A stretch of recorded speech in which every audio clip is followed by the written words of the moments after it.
Frères, sœurs et amis dans le Seigneur, que la paix et la grâce de Dieu soient avec vous.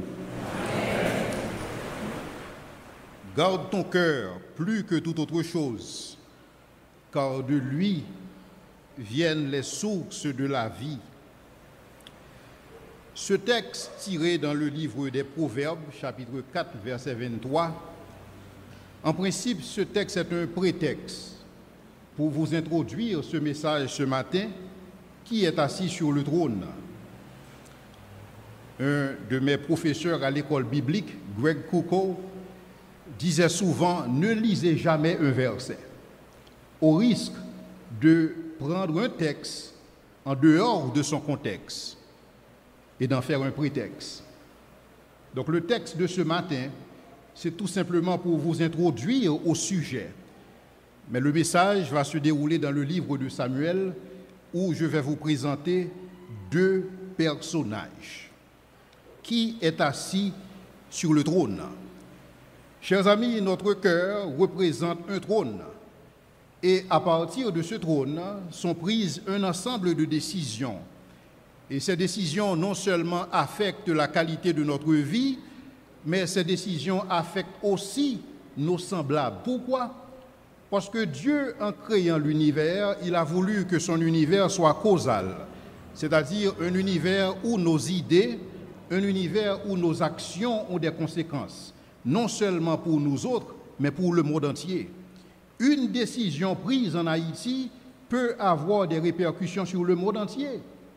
Si vous ne me croyez pas, il fut un temps où des gens à Saint-Domingue, Toussaint Louverture et Jean-Jacques Dessalines, ils ont pris la décision d'avoir une nation libre et cette décision avait des répercussions sur le monde entier et particulièrement le monde des esclaves. Donc Dieu décision et ces décisions sont prises à partir de notre cœur. Et la qualité des décisions qui sont prises à partir de notre cœur, ce sont des décisions qui sont prises sur un trône, parce que notre cœur représente un trône. Et pour ce qu'il s'agit de ce trône, il y a deux options. Il y a d'abord l'option que nous siégeons sur ce trône qu'est notre cœur, en qualité de Seigneur et Maître par notre ego, ou nous laissons le Seigneur siéger sur notre cœur en qualité de Seigneur et Maître par notre humilité. Indépendamment, chers amis, de ce que nous disons de nous autres ou de ce que nous pensons sur nous autres, quelqu'un est assis sur le trône de notre cœur. Et nos actions, tôt ou tard, vont révéler effectivement qui est assis sur le trône. Et donc, pour vous illustrer ce message ce matin, je vais utiliser deux personnages que vous connaissez fort bien. Je vais utiliser l'histoire de Saül et l'histoire de David. Et la Bible en dit beaucoup pour ce qu'il s'agit de qui est assis sur le trône de ces messieurs. Donc pour vous parler de ces personnages ce matin, je ne sais pas si j'aurai le temps pour vous parler de David. Il se pourrait que je le fasse le mois prochain.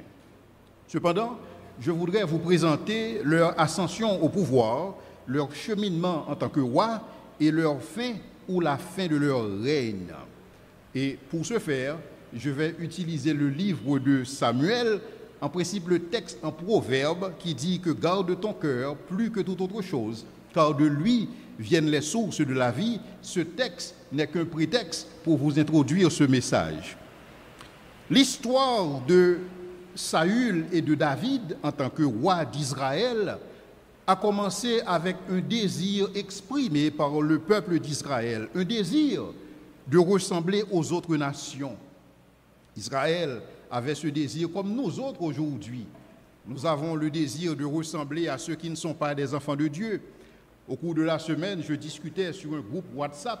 Quelqu'un disait que les chrétiens, il me semble, sont nostalgiques par rapport à un ciel qu'ils ne connaissent pas et pourtant, ils ne s'intéressent pas à ce qui se passe sur la terre. C'est alors que je me suis dit, en principe, je n'aime pas répondre sur ces histoires sur WhatsApp, mais je me suis dit, je vais répondre cette fois-ci. Alors, je tenais à lui expliquer qu'en réalité, il ne s'agit pas uniquement des chrétiens à être nostalgiques. Nous sommes tous nostalgiques, chrétiens ou non chrétiens. Tous ceux qui sont nés en dehors du jardin d'Éden soupirent après un monde meilleur, n'est-ce pas? Nous sommes tous nostalgiques. La réalité, c'est que nous, en tant que chrétiens, nous voulons exprimer cette nostalgie à travers nos chants, à travers nos cantiques, à travers notre vie, pour dire « Maranatha, viens Seigneur Jésus ». Nous exprimons ce monde meilleur auquel nous soupirons. Et donc Israël a voulu être comme les autres nations. Pourquoi? C'est parce que, chers amis, Israël n'a pas reconnu qu'il était spécial. Non seulement qu'Israël était spécial, Israël était un peuple privilégié, tout comme nous autres. Pourquoi Israël était-il aussi spécial? Israël était spécial parce qu'Israël était un peuple choisi par Dieu. Dieu a regardé toutes les nations et a décidé de faire le choix d'Israël. Et c'est la même chose que Jésus-Christ a fait pour nous autres, tel que c'est exprimé en Jean 15, le verset 16. Ce n'est pas vous qui m'avez choisi, mais moi je vous ai choisi et je vous ai établi afin que vous alliez et que vous portiez du fruit et que votre fruit demeure, afin que ce que vous demanderez au Père en mon nom, il vous le donne. Non seulement Israël était choisi, mais Israël était mis à part pour Dieu, tel que c'est exprimé en Osée 11, le verset 1er. Quand Israël était jeune, je l'aimais et je l'appelais mon fils, sorti hors d'Égypte. Non seulement Israël était choisi, Israël était mis à part, mais Israël avait un but. Et le but d'Israël, c'était d'être la lumière des nations, tel que c'est exprimé en Acte 13, le verset 47. Car ainsi nous l'a ordonné le Seigneur, je t'établis pour être la lumière des nations, pour porter le salut jusqu'aux extrémités de la terre. Non seulement Israël était spécial, mais Israël était privilégié. Privilégié pourquoi? Israël était privilégié parce qu'Israël avait une relation personnelle avec Dieu. Chers amis, je me demande, quand je constate ce qui se passe à travers le monde entier, je me dis pour ceux qui n'ont pas de relation avec Dieu, comment est-ce qu'ils font? Parce que présentement, je pense qu'il existe une seule consolation à travers le monde entier. Il s'agit de Jésus-Christ. Lui seul peut consoler, lui seul peut panser les blessures. Et souvent, je me dis, moi, si je n'étais pas dans le Seigneur, je m'aurais converti à nouveau. Je voudrais me reconvertir à nouveau parce qu'il y a un seul espoir, il y a un seul avenir. En dehors de Dieu, en dehors de Jésus-Christ, il n'y a absolument aucun avenir, aucun espoir. Et c'est ce que l'évangéliste Billy Graham avait entendu de la bouche du chancelier allemand Gerhard Adenauer quand il a eu l'invitation de visiter le chancelier. Et le chancelier fit cette question à Billy Graham. Il lui a dit, « Monsieur Graham, est-ce que vous croyez effectivement que Jésus-Christ était ressuscité d'entre les morts ?» Et à Billy Graham de dire, « Monsieur Adenauer, je dois vous dire quelque chose. Si je n'avais pas la conviction que le Christ était véritablement ressuscité d'entre les morts, je n'aurais aucun évangile à pouvoir prêcher. » Et c'est ainsi que le chancelier tourna le dos à Billy Graham et lui a dit, « Monsieur Graham, vous savez quelque chose? En dehors de la résurrection de Jésus-Christ, je n'entrevois aucun espoir pour l'humanité. » Fin de citation. Et il avait raison. En dehors de la résurrection de Jésus-Christ, en dehors de cet espoir que la résurrection de Jésus-Christ nous apporte, il n'y a absolument aucun avenir, aucun espoir pour l'humanité. Et nos collègues qui sont vendus à l'humanisme, et c'est sûr qu'ils ont reconnu cette réalité. Parce qu'il fut un temps où, dans l'humanisme, à partir du siècle des Lumières, les gens croyaient que l'homme irait en s'améliorant. Mais cependant, en réalité, ce que nous avons observé, c'est que loin de s'améliorer, l'homme est devenu un loup pour l'homme. Si l'homme ne peut pas vivre dans cet univers que Dieu a créé, c'est à cause de l'homme. Donc il n'y a absolument aucun avenir dans ce monde en dehors de Jésus-Christ. Et donc Israël était privilégié parce qu'Israël avait une relation personnelle avec Dieu. Et parce qu'Israël avait une relation personnelle avec Dieu, Dieu pouvait révéler à Israël sa volonté. Et c'est pourquoi Dieu disait souvent à Israël que les autres nations peuvent faire preuve de divination. Les autres nations peuvent consulter les dieux étrangers. Mais pour ce qu'il s'agit de toi, tu n'as pas besoin de divination parce que tu as ma révélation. Et c'est pourquoi, chers amis, nous autres, en tant que chrétiens, nous n'avons pas besoin de cartomancie. Nous n'avons pas besoin qu'une personne nous lise les lignes de nos mains parce que notre avenir est écrit dans les mains de Dieu. Nous n'avons pas besoin de consulter notre horoscope chaque jour parce que nous savons que la journée, c'est l'Éternel qui l'a faite. Et cette journée doit être pour nous un sujet d'allégresse et de joie. Donc Israël n'a pas besoin de divination. Nous n'avons pas besoin de ces choses parce que nous avons la révélation de Dieu. Et la révélation de Dieu, c'était que Dieu a toujours voulu que son peuple soit dirigé sur la base d'une théocratie et non une monarchie, et encore pire, une république. Donc en optant pour une monarchie, Israël a rejeté Dieu. En voulant ressembler aux autres nations, Israël a rejeté son Dieu. Parce que l'objectif de Dieu pour Israël, c'était une théocratie. En passant, on raconte l'histoire d'un pasteur et qui était fraîchement nommé à son poste dans une église. Et il a tenu à avoir une assemblée avec les leaders de l'église et pour donner le ton. Et c'est là qu'il leur a dit que, messieurs, il y a quelque chose que vous devez absolument savoir. L'église n'est pas une démocratie. L'église, c'est une théocratie. Et en passant, je m'appelle Théo. Donc vous avez tout compris, n'est-ce pas? Donc Israël a voulu marcher par la vue et non par la foi. Israël a fait la remarque que voici, c'est que les Philistins étaient une nation puissante. Non seulement les Philistins, mais aussi les Ammonites. Et ces nations avaient des rois qui marchaient devant leurs troupes. Et c'est ainsi qu'Israël s'était dit, nous aussi, nous voulons avoir un roi qui marche devant nous, un roi qui puisse nous garantir la paix. Parce que souvent, chers amis, quand nous considérons la réalité, nous voyons la réalité uniquement de manière physique. Mais la réalité n'est pas uniquement physique, la réalité est tout aussi spirituelle. Parce que Dieu a créé un univers physique, mais aussi un univers avec des propriétés spirituelles. Donc Israël voulait avoir un roi, et Israël voulait avoir ce roi ici et maintenant. Et c'est ce qui est exprimé en Osée 13, le verset 11, où Dieu, quand Israël a fait la demande, et ça je vous invite à suivre avec moi la démarche d'Israël en 1 Samuel 8, verset 1 à 9. On va faire beaucoup de lectures dans le contexte de ce message. Donc vous êtes déjà habitués à mes sermons expositoires. Lorsque Samuel devint vieux, il établit ses fils juges sur Israël. Son fils premier-né se nommait Joël et le second Abijah. Ils étaient juges à Beersheba. Les fils de Samuel ne marchèrent point sur cette race. Ils se livraient à la cupidité, recevaient des présents et violaient la justice. Tous les anciens d'Israël s'assemblèrent et vinrent auprès de Samuel à Rama. Ils lui dirent, « Voici, tu es vieux et tes fils ne marchent point sur tes traces. Maintenant, établis sur nous un roi pour nous juger, comme il y a chez toutes les nations. » Donc l'idée, c'était de ressembler aux autres nations. Samuel vit avec déplaisir qu'il disait, « Donne-nous un roi pour nous juger. » Et Samuel prie à l'Éternel. L'Éternel dit à Samuel, « Écoute la voix du peuple dans tout ce qu'il te dira, car ce n'est pas toi qu'il rejette, c'est moi qu'il rejette, afin que je ne règne plus sur eux. Ils agissent à ton égard comme ils ont agi depuis que je les ai fait sortir d'Égypte jusqu'à ce jour. Ils m'ont abandonné pour servir d'autres dieux. Écoute donc leur voix, donne-leur des avertissements et fais-leur connaître le droit du roi qui régnera sur eux. » Donc Israël voulait avoir un roi immédiatement, et c'est ce que Dieu a fait.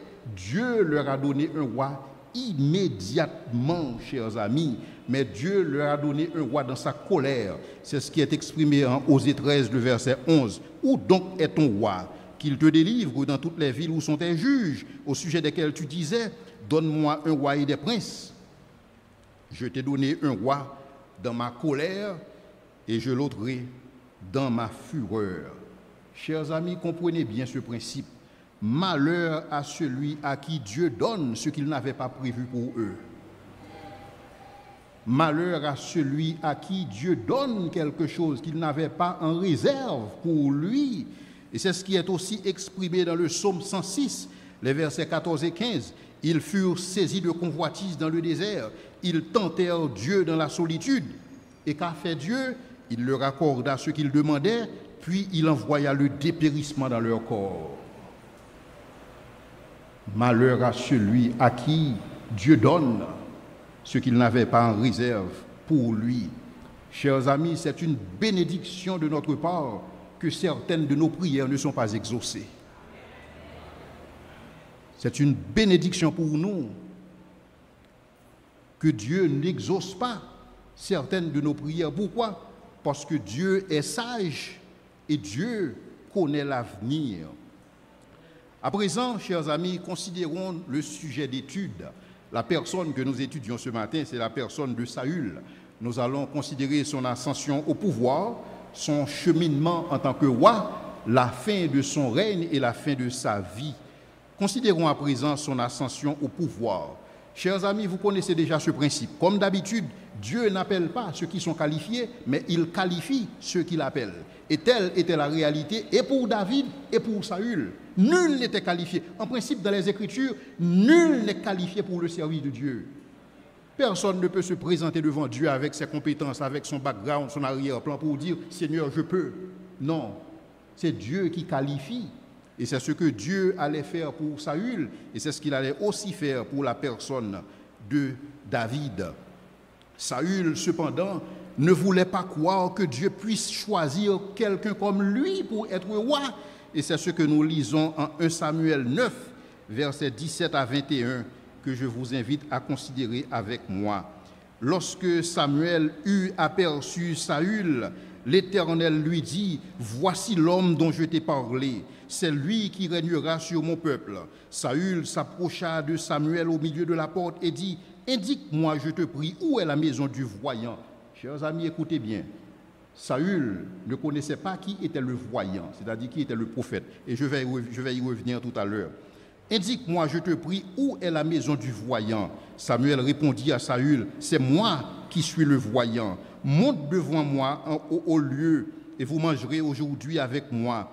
Je te laisserai partir demain et je te dirai ce qui se passe dans ton cœur. Ne t'inquiète pas des ânesses que tu as perdues depuis il y a 3 jours, car elles sont retrouvées. Et pour qui est réservé tout ce qui est de précieux en Israël? N'est-ce pas pour toi et pour toute la maison de ton père? » Écoutez ce que répondit Saül. Saül répondit, « Ne suis-je pas benjamite de l'une des plus petites tribus d'Israël?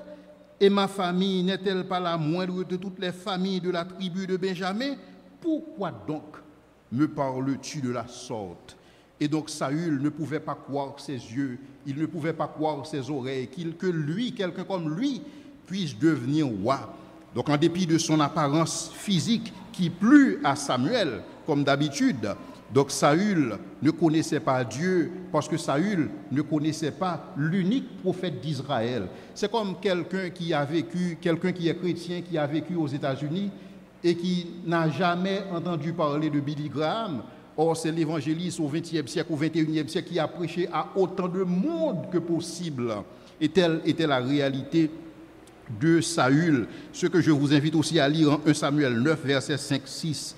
Ils étaient arrivés dans le pays de Tsouf lorsque Saül dit à son serviteur qui l'accompagnait, « Viens, retournons de peur que mon père, oubliant les ânesses, ne soit en peine de nous. » Le serviteur lui dit, « Voici, il y a dans cette ville un homme de Dieu et c'est un homme considéré. » Les gens connaissaient Samuel et non pas Saül. Et ça, je dois vous dire, c'est un indicateur important dans le contexte de mon message et je vais y revenir. Voici, il y a dans cette ville un homme de Dieu et c'est un homme considéré. Tout ce qu'il dit ne manque pas d'arriver parce que telle était la réputation dont jouissait Samuel. Allons-y donc. Peut-être que nous fera-t-il connaître le chemin que nous devons prendre.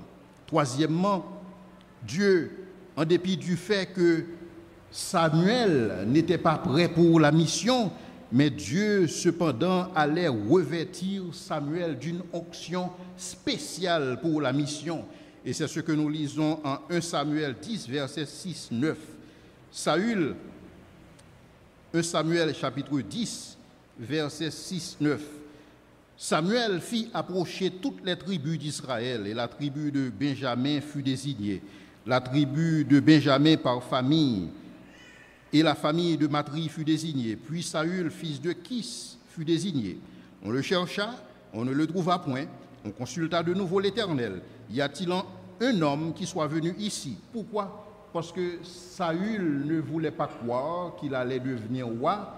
Et quand le moment était venu de faire appel à lui, il est allé se cacher dans les bagages parce qu'il ne voulait pas de cette position de leadership en raison de son arrière-plan familial plus petit dans la tribu de Benjamin en Israël. On courut le tirer des bagages. Voici, et l'Éternel dit, voici, il est caché vers les bagages. On courut le tirer de là, et il se présenta au milieu du peuple. Il les dépassait tous de la tête. Samuel dit à tout le peuple, voyez celui que l'Éternel a choisi, il n'y a personne dans tout le peuple qui soit comme lui. Et tout le peuple poussa des cris en disant, vive le roi. Et c'est ainsi que, chers amis, Dieu allait revêtir Saül plus tard de son onction afin que Saül puisse exercer la mission.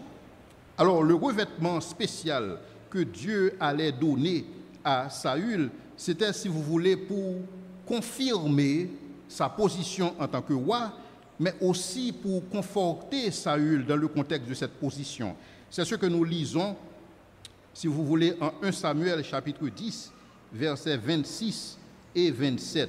Et si vous voulez, cette capacité que Saül allait recevoir de la part de Dieu, cela allait permettre au peuple de pouvoir s'assurer effectivement que Saül était l'homme qu'il faut. Et effectivement, Saül a utilisé ce revêtement spécial que Dieu lui avait donné pour pouvoir exercer sa mission. Le lendemain, nous lisons en 1 Samuel chapitre 11, verset 11-12. Le lendemain, Saül divisa le peuple en 3 corps. Ils pénétrèrent dans le camp des Ammonites. À la veille du matin, ils battirent jusqu'à la chaleur du jour. Ceux qui échappèrent furent dispersés et il n'en resta pas 2 ensemble. Le peuple dit à Samuel, qui est-ce qui disait, Saül ne régnera-t-il pas sur nous? Et c'est ainsi que, chers amis, Dieu lui fit grâce. Dieu a permis que Saül puisse remporter cette victoire. Mais je vous parlais du revêtement que nous trouvons en 1 Samuel 10, versets 26-27. Saül aussi s'en alla dans la maison à Gibéa. Il fut accompagné par des hommes honnêtes, des honnêtes gens, dont Dieu avait touché le cœur, parce que ces gens ne voyaient pas en Saül un roi. Donc Dieu a dû toucher leur cœur pour qu'ils puissent accepter le leadership de Saül. Il y eut toutefois des hommes pervers qui disaient « Quoi ? C'est lui qui nous sauvera ?» Et ils le méprisèrent et ils ne lui apportèrent aucun présent. Cependant, en 1 Samuel 10, verset 6-9, c'est ce texte que je cherchais. C'est un texte significatif pour vous parler de ce revêtement spécial que Saül avait reçu pour le ministère. L'Esprit de l'Éternel te saisira. C'est Samuel qui parle à Saül. L'Esprit de l'Éternel te saisira. Tu prophétiseras avec eux et tu seras changé en un autre homme. Lorsque ces signes auront eu pour toi leur accomplissement, fais tout ce que tu trouveras à faire, car Dieu est avec toi. C'est-à-dire, désormais, tu as ce revêtement spirituel de la part de Dieu. Fais tout ce que tu veux, fais tout ce que tu trouveras à faire, car Dieu est avec toi. C'est à peu près la même chose que Dieu avait dit à David.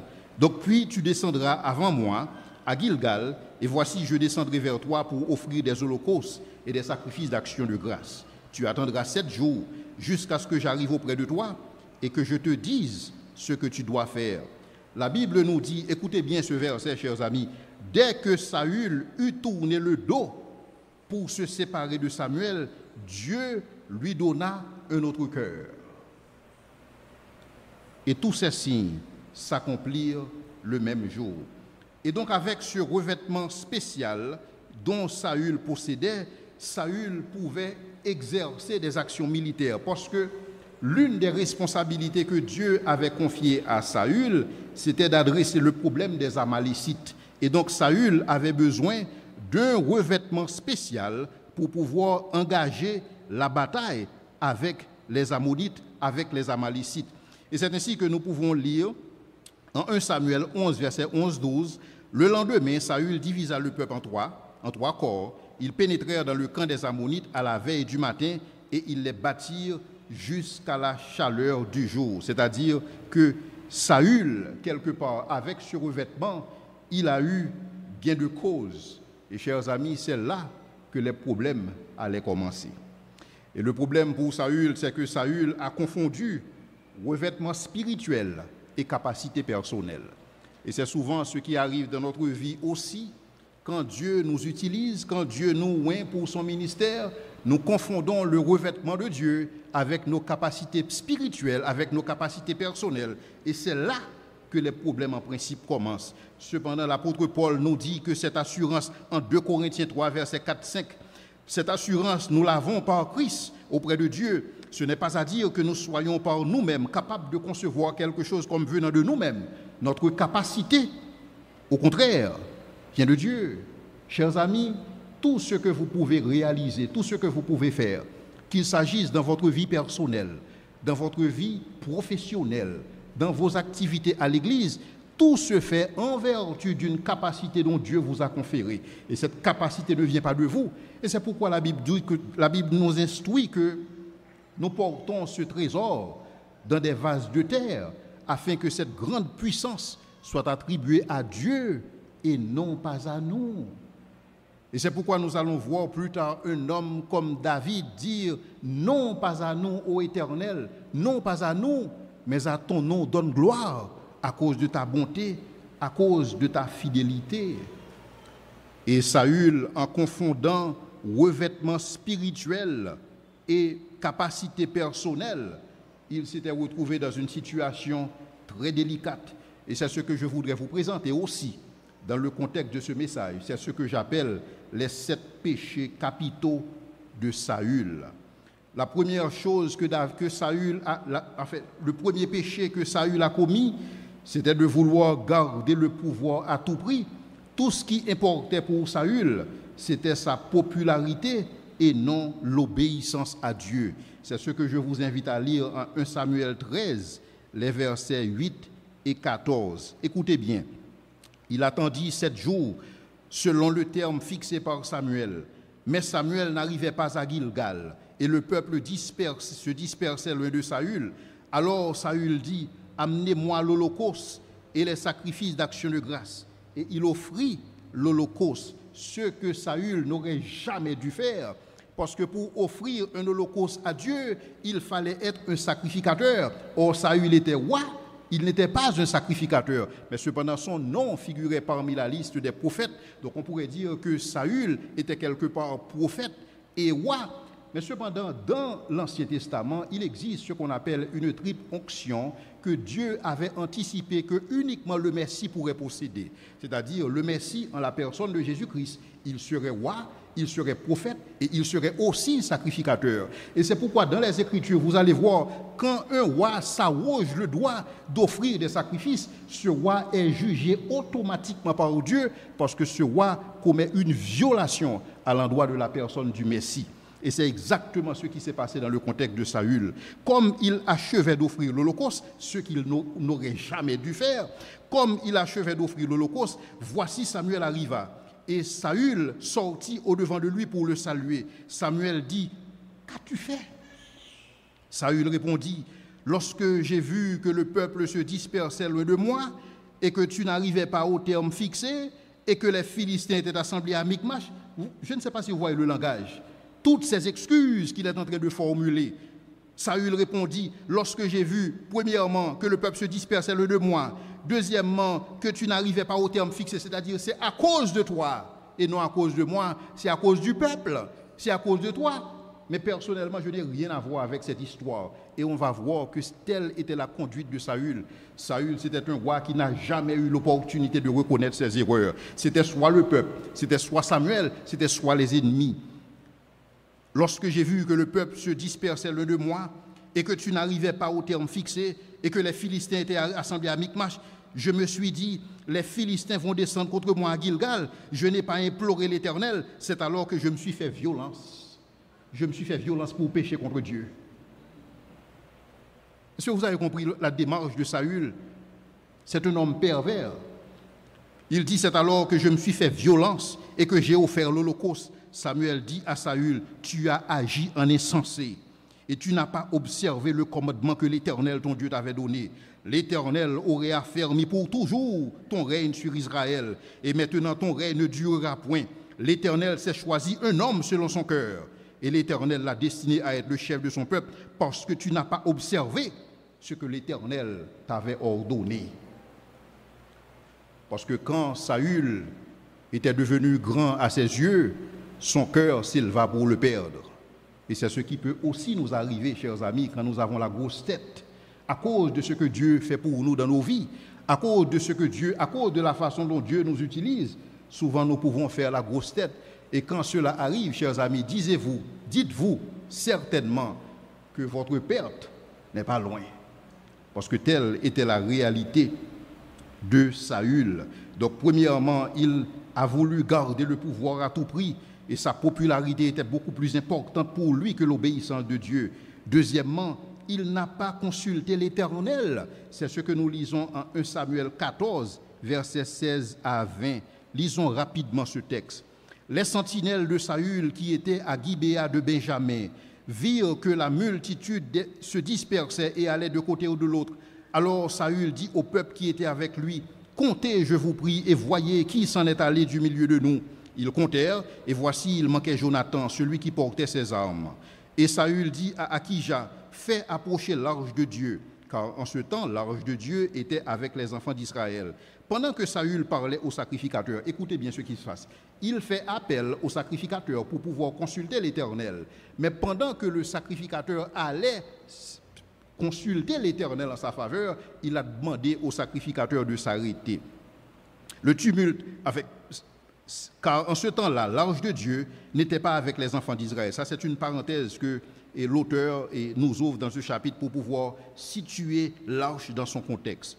Pendant que Saül parlait au sacrificateur, le tumulte dans le camp des Philistins allait toujours croissant. Et Saül dit au sacrificateur, retire ta main, c'est-à-dire c'est plus la peine de consulter l'Éternel. Puis Saül et tout le peuple qui était avec lui se rassemblèrent et ils s'avancèrent jusqu'au lieu du combat. Et voici les Philistins tournèrent l'épée les uns contre les autres et la confusion était extrême. Et le troisième péché qu'a commis Saül, chers amis, c'était de vouloir chercher le crédit à tout prix. Même un crédit qui devait appartenir à Jonathan, Saül a voulu s'attribuer ce crédit. C'est ce que nous lisons en 1 Samuel chapitre 13, les versets 3 et 4. Et le quatrième péché que commis Saül, et ça c'est un péché spécial que Dieu n'allait pas pardonner à Saül. Il manifesta sa force, il manifesta sa confiance dans ses capacités personnelles et il alla jusqu'à élever un monument à sa gloire. Or la Bible nous dit souvent, l'Éternel parle, il dit « Je suis l'Éternel, c'est là mon nom. Je ne donne pas ma gloire à un autre, ni mon honneur aux idoles. » Lisons 1 Samuel 15, verset 10-12. L'Éternel adressa la parole à Samuel et lui dit, « Je me repens d'avoir établi Saül pour roi, car il se détourne de moi et il n'observe point mes paroles. » Samuel fut irrité et il cria à l'Éternel toute la nuit. Il se leva de bon matin pour aller devant Saül et on vint lui dire, « Saül est allé à Carmel et voici, il s'est érigé un monument. »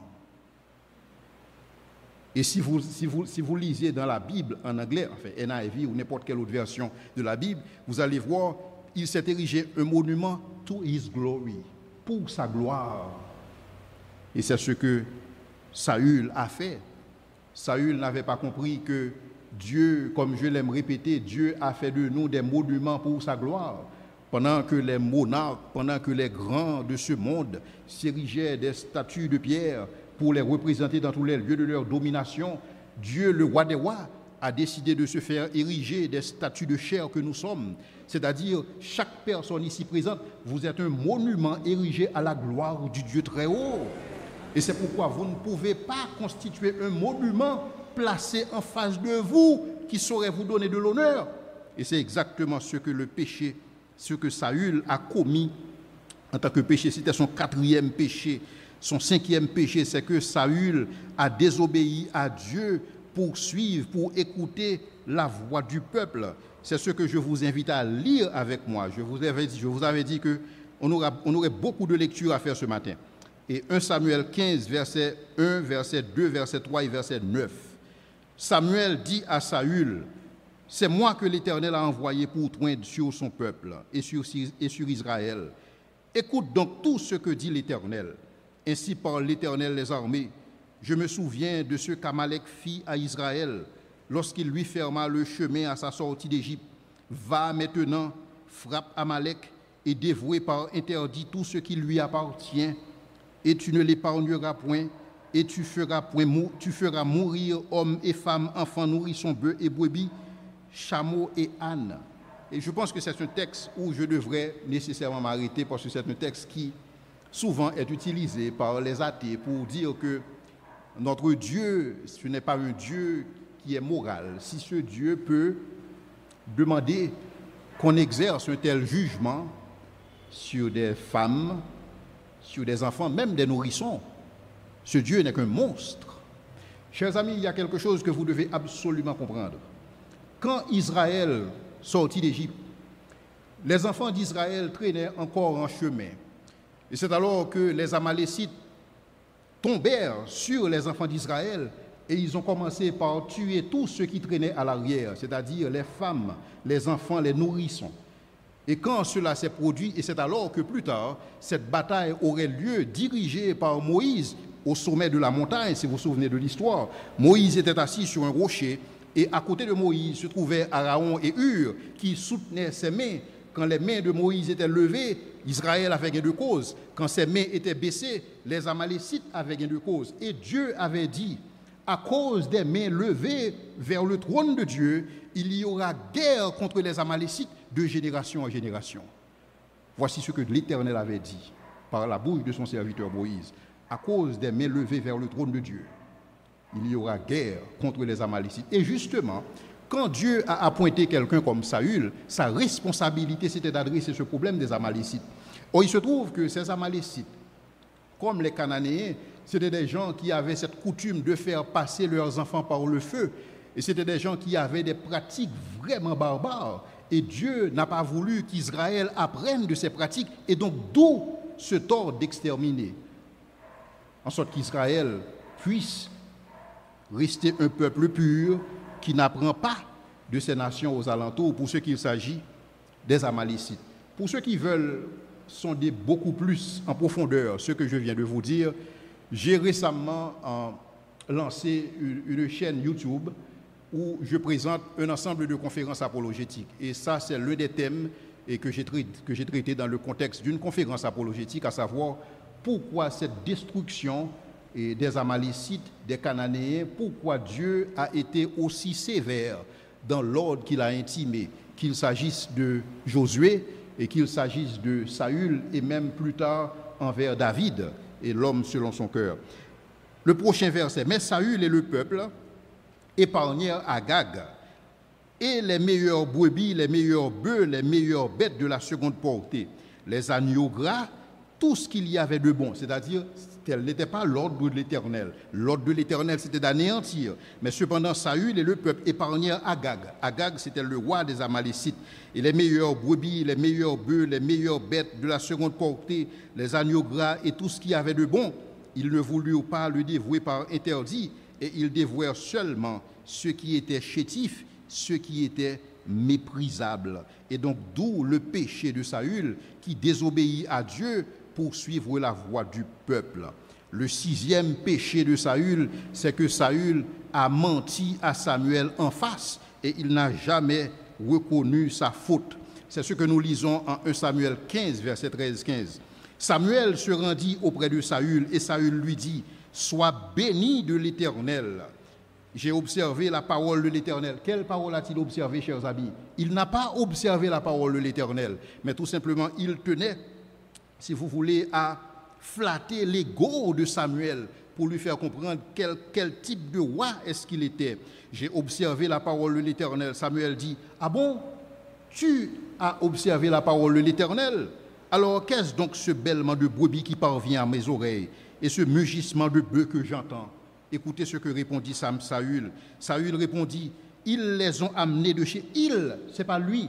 C'est comme si ce n'est pas le roi qui dirige, mais c'est le peuple qui dirige. Ils les ont amenés. C'est comme si c'est jamais, chers amis, la responsabilité de Saül. Chers amis, quand je regarde ce personnage, je ne puis m'empêcher de penser à nos leaders chez nous ici en Haïti. Avez-vous jamais entendu un leader ici en Haïti dire que j'assume l'entière responsabilité de ce qui se passe? Avez-vous déjà entendu ce langage de la part d'un dirigeant ici? Personne n'assume. Personne n'assume. Tantôt c'est l'opposition, tantôt c'est je ne sais quoi. Personne n'assume. Et telle était la réalité de Saül. C'est un leader qui n'assume pas ses responsabilités. Il fallait toujours trouver quelqu'un blâmé. C'était le peuple, dans un premier temps. C'était Samuel qui était en retard, et c'était les Philistins. Et Saül répète encore les mêmes erreurs. Qu'est-ce donc ce bêlement de brebis qui parvient à mes oreilles, dit Samuel, et ce mugissement de bœuf que j'entends? Saül répondit, ils les ont amenés de chez les Amalécites, parce que le peuple, c'est pas rien à voir avec lui, ils les ont amenés de chez les Amalécites, parce que le peuple a épargné les meilleurs brebis et les meilleurs bœufs, afin de les sacrifier à l'Éternel, ton Dieu. Donc rien à voir avec moi. Si tu vois, si tu entends ce bêlement de brebis, laisse-moi te dire pourquoi, Samuel. Ce bêlement de brebis que tu entends, c'est justement parce que le peuple les a amenés, le peuple les a pris. Pourquoi? C'était pour offrir un sacrifice à l'Éternel, ton Dieu. Mais ce Dieu n'est-il pas aussi le Dieu de Saül? Pourquoi ne dit-il pas à l'Éternel, notre Dieu? Mais c'est à l'Éternel, ton Dieu. Donc c'est-à-dire, c'est toi qui as la responsabilité. Si tu entends ce bêlement de brebis, ça n'a rien à voir avec moi, mais ça a tout à voir avec le peuple, avec toi-même et avec ton Dieu. Donc telle était l'attitude de Saül. Et c'est ainsi que Samuel lui dit, arrête. C'est comme dans un français contemporain, il dirait, arrête tes salades. Et je te déclarerai ce que l'Éternel m'a dit cette nuit. Et Saül lui dit, parle. Jamais nous avons lu dans ce texte que Saül s'était repenti. Parce que la repentance ne faisait pas partie de son vocabulaire. Et c'était son 7e péché. Parce que Saül n'a jamais éprouvé un quelconque désir de se repentir, chers amis. Parce que c'était lui qui régnait sur le trône de son cœur, en qualité de Seigneur et Maître, et pour sa propre perte. Écoutez bien ce qui se passe. En 1 Samuel 15, le verset 30, Saül dit encore, écoutez bien, 1 Samuel 15, verset 30, Saül dit encore, j'ai péché. Au moins il reconnaît, mais écoutez bien ce qui suit. J'ai péché maintenant, mais je te prie, honore-moi en présence des anciens de mon peuple. J'ai péché, mais honore-moi. Je ne sais pas si vous voyez son arrogance. Et c'est aussi cette arrogance que certains d'entre nous font montre ici à l'Église. J'ai péché, mais honore-moi parce que je suis un dignitaire à l'Église. J'ai péché, mais honore-moi parce que je suis un homme respecté dans ma communauté. J'ai péché, mais honore-moi en présence des anciens du peuple. Pourquoi? Parce que ces gens siègent sur leur cœur en tant que Seigneur et Maître par leur ego. Quelqu'un qui connaît Dieu ne peut pas dire, quelqu'un qui connaît Dieu ne saurait dire, j'ai péché, mais honore-moi. Mais devrait dire, à l'instar de David, j'ai péché et j'ai fait ce qui est mal à tes yeux. Ne me punis pas dans ta colère et ne me châtie pas de ta fureur. Mais cependant, pour cet homme, j'ai péché, mais honore-moi, parce que je suis grand, je suis un dignitaire, je suis un officiel. J'ai péché maintenant, mais je te prie, honore-moi en présence des anciens de mon peuple et en présence d'Israël. Reviens avec moi et je me prosternerai devant l'Éternel. C'est du marchandage. Si tu ne m'honores pas devant le peuple, je ne me prosternerai pas devant l'Éternel, parce que tout était dans l'apparence. Tout était dans le faire semblant. Samuel, viens avec moi. Je sais que j'ai péché, mais honore-moi. Viens avec moi, en présence du peuple. Et c'est là que je pourrais me prosterner devant l'Éternel. Parce que telle était la voix de Saül, chers amis. Et ces 7 péchés que Saül a commis, ces 7 péchés, lui ont valu sa chute, sa perte, la fin de son règne. Non seulement Saül a perdu sa position en tant que roi, Saül a perdu la faveur de Dieu, et plus tard, Saül perdit sa vie Et c'est ce que nous lisons, c'est ce que nous trouvons dans la fin de l'histoire. D'abord, l'Éternel, l'Esprit de l'Éternel se retira de lui, un mauvais esprit s'empara de lui, et toute sa vie, il a agi en insensé. Au lieu de travailler à bâtir son royaume, il n'a fait que poursuivre David. Il a pratiqué la divination et au final, il s'est donné la mort lui-même. Et c'est ainsi, chers amis, que finit Saül. Lui qui n'a pas laissé Dieu, il n'a pas voulu laisser Dieu régner sur son cœur, mais il a voulu lui-même régner sur son propre cœur, et ceci pour son échec personnel. Un Dieu qui a pris ce Saül tout bas pour l'élever bien haut, mais cependant, quand son cœur était devenu grand, son cœur s'éleva pour le perdre, et c'est ainsi qu'il abandonna l'Éternel. Et c'est pourquoi je voudrais conclure en vous posant cette question. Qui est assis sur le trône de votre cœur? N'oubliez pas, vous avez deux options. Soit que vous décidez de régner sur votre cœur en tant que Seigneur et Maître par votre ego, en vertu de vos accomplissements personnels, en vertu de vos réalisations, ou soit que vous décidez que c'est Dieu qui doit régner sur votre cœur en qualité de Seigneur et Maître, et vous allez le faire dans un esprit d'humilité. Et c'est ce que j'espère vous présenter le mois prochain. J'espère vous présenter un autre roi, en la personne de David. Un roi qui a décidé que ce n'est pas lui qui doit siéger sur le trône, qu'il s'agit du trône d'Israël ou qu'il s'agit du trône de son cœur. Une seule personne est appelée, une seule personne est uniquement qualifiée pour s'asseoir sur ce trône. Son nom est l'Éternel des armées. J'espère que ce sera aussi pareil pour vous dans votre cœur. Je vous invite à réfléchir maintenant. Prenez une minute pour réfléchir quant à la personne qui siège sur le trône de votre cœur. Et j'espère que ce matin, vous allez faire le bon choix. En laissant Dieu, en laissant pénétrer votre cœur, en faisant en sorte que votre cœur soit pénétré par le roi de gloire. Que le Seigneur vous bénisse richement et bon dimanche.